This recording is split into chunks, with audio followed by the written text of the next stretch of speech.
Good word. Which is Bitcoin. Yeah. This ETF was approved Yeah.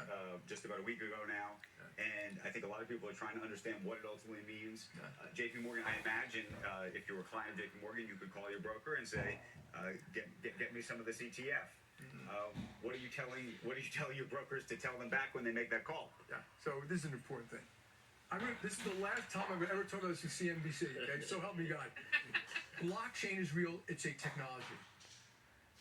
We use it. It's going to move money. It's going to move data. It's efficient. We've been talking about that for 12 years too, and it's very small. Okay, so I think we've wasted too many words in that. Cryptocurrencies, there are two types.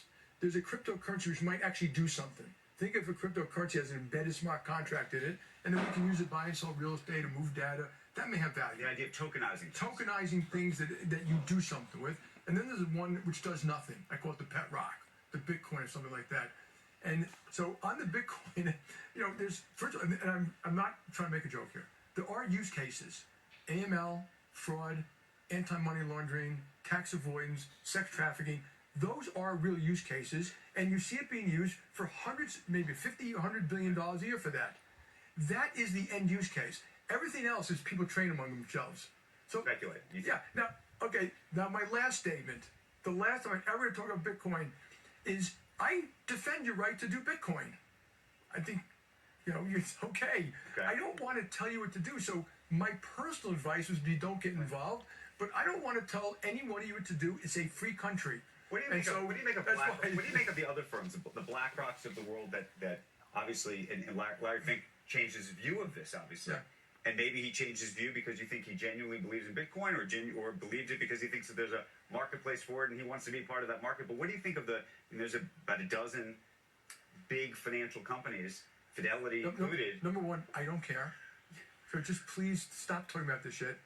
And I don't know what he would say about blockchain versus currencies that do something versus Bitcoin that does nothing. And maybe that's not different than me.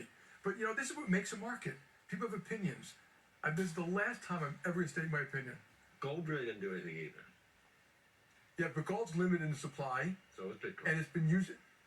So you think so, huh? I do. I think there's a good chance that when we get to that 20 million Bitcoins, we go to 42. No, that Satoshi's going to come on there, laugh hysterically, go quiet, all Bitcoin's going to be erased. I think, man. How the hell do you know it's going to stop at 21?